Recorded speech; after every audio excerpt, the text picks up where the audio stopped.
If you don't have critique partners, I highly suggest getting some.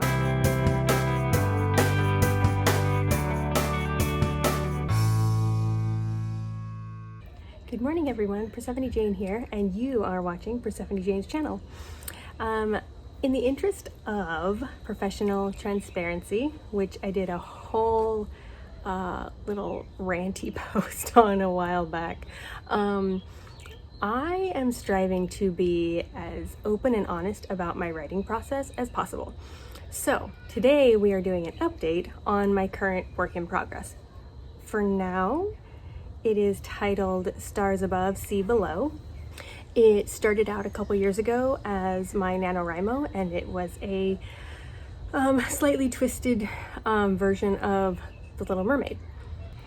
So last summer, I stumbled upon two amazing critique partners, and we started working through this story.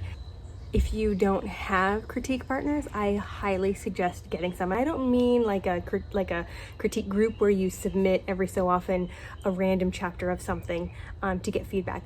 What I mean is real, solid, in-depth critique partners who will help you know your whole story and help you go through your whole story to better all aspects of it, not just one piece at a time. It has made a world of difference in my writing, and I cannot recommend it highly enough. Things that my critique partners have helped me through in this particular story. First, they helped me greatly up the reading age of my story by helping me de-Disneyfy it. I won't lie, when I first wrote it, because it was the first full-length novel I'd actually written, I literally went scene by scene of The Little Mermaid and just tweaked it for the new way that I was writing the story, because that's what my brain needed. I needed a really solid framework, and it worked. It got the story out of my brain good enough. But because of that, it was very, very, very young to read, and I didn't want that. So they helped me pull all the Disney out of my story so that it could read a lot older than it was reading. The second thing that they helped me do was to find the real story by weighing in on characters they were falling in love with versus characters that they weren't really connecting with. And through those conversations, I found where the real story was. Third, learning through discussion with my critique partners how and where all of the various stories that I was telling and all the little subplots connect to each other and support each other, which is a huge feat for a full-length novel, and to be done well takes a lot of detail, and they helped me to find and hone that. The fourth and final thing that they helped me to do was, as much as I hate to admit it, to see that my main character needed a POV shift. Originally I had 3 POVs, and I still do, but they are, but one of them has changed to a different character completely. But even in that, of those 3 POVs, my main character, I recently shifted her from third person to first person. And I don't know why I am like deep down in my soul opposed to first person. I don't know why. I read it okay usually, but for some reason when I'm writing, it is never my go-to. And whenever someone suggests it, I always instantly buck back, and I don't know why, but it drives me nuts. It drives me nuts that it bothers me. So just as a test, I did the first chapter of that character in first person.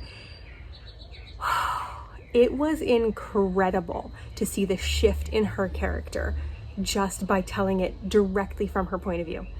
I loved it so much that I'm almost finished to the end of the book, shifting all of her scenes to her first person perspective. Once I'm done with that portion, shifting her perspective to first, I won't lie, I'm gonna take a break, probably a really big one. I have been working on this story, and this story alone, 95%, only this story, for almost an entire year. because all of these big epiphany moments from my critique partners and from our conversations have required major rewrites and more rewrites and more rewrites. And that takes time. So I've been working on this story almost exclusively for about a year. And I love it, but I don't want to get burnt out on it. So now that I'm at a good spot, I feel like all the groundwork is really laid for me to go in and edit efficiently. I'm gonna take a break. And here's the thing with that.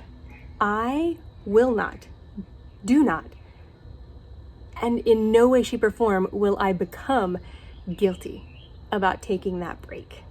We all need to be realistic with ourselves and recognizing the places where we naturally have burnout. And for me, before I found my critique partners, I was working on several stories at a time. Were they all as successful as this one? No, I'll be honest. But the convergence of ideas from different stories is what kept me involved and invested in all of them. And so cutting everything else out has really taken a toll on my motivation to write and my creativity and just my convergence of ideas. So recognizing that within myself and finding the things that might be hotspots for you to demotivate and not be as productive as you want to be, it's good to recognize those things and be okay with avoiding them. Be okay with, doing the things that you need to do to make sure that they don't weigh you down. And this is one of those places for me. I will be taking a break from this story. When I come back to it, hopefully it will be with slightly fresher eyes and a lot more gusto for editing and getting the story to where it needs to be. So, if you are feeling guilty about any portion of your work, take a step back, take a breath, and understand that it is okay to go slow, to take a break. It's okay to rest even. Sometimes it's absolutely vital. See you next time.